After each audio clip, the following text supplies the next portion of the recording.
नमस्कार, आप देख रहे ही राजतंत्र न्यूज चैनल और देखते हैं खबर कानपुर से।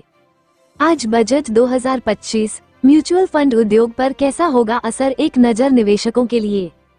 हर साल की तरह इस साल भी बजट 2025 की घोषणा हो चुकी है।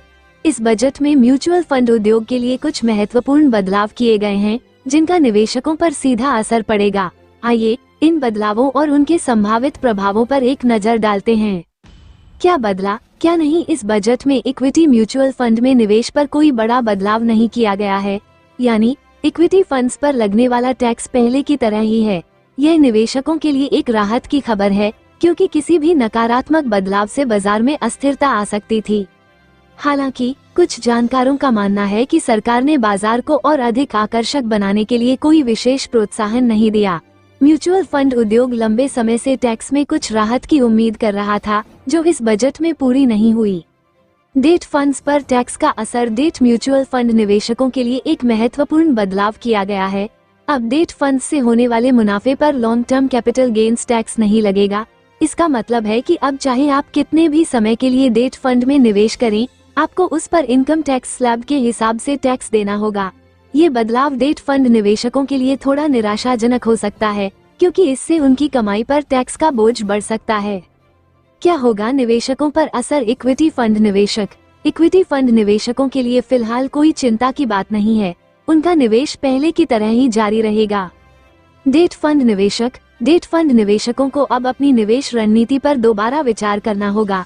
नए टैक्स नियमों के अनुसार डेट फंड्स में निवेश अब उतना आकर्षक नहीं रह गया है जितना पहले था। आगे की राह। बजट 2025 में म्यूचुअल फंड उद्योग के लिए कुछ सकारात्मक और कुछ नकारात्मक पहलू हैं। निवेशकों को सलाह दी जाती है कि वे अपनी वित्तीय स्थिति और लक्ष्यों के अनुसार निवेश निर्णय लें। किसी भी निर्णय से पहले वित्तीय सलाहकार से सलाह लेना उचित होगा।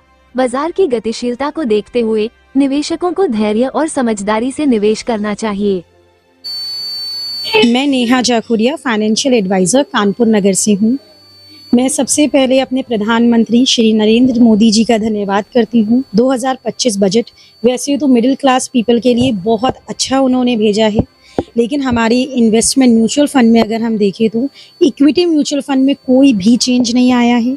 लेकिन हाँ, डेब्ट म्यूचुअल फंड में एक चेंजेस ये हैं कि अगर अब हमारे पास कोई भी कैपिटल गेन नहीं लगेगा, जो भी इसमें हमारा टैक्स आएगा वो नॉर्मल हमारे इनकम टैक्स में गिना जाएगा। इस वजह से थोड़ा सा डेब्ट म्यूचुअल फंड वालों को दिक्कत हो सकती है, क्योंकि उनके ऊपर टैक्स का बर्डन ज़्यादा आ सकता है। बाकी वैसे पूरा बजट हमारा बहुत अच्छा और बहुत फ्रेंडली आया है। मिडिल क्लास लोगों के लिए सबसे अच्छा है। अभी तक हमारी टैक्स स्लैब 7 लाख तक की निल थी, लेकिन अब हमारे पास 12 लाख तक का निल टैक्स फ्री इनकम है। तो ओवरऑल हमारा बजट बहुत अच्छा है, एंड इसके लिए मैं लाख लाख धन्यवाद करती हूँ अपने योगी जी से भी, मोदी जी से भी, और हमारी फाइनेंस मिनिस्टर श्री सीतारमण से भी। Thank you.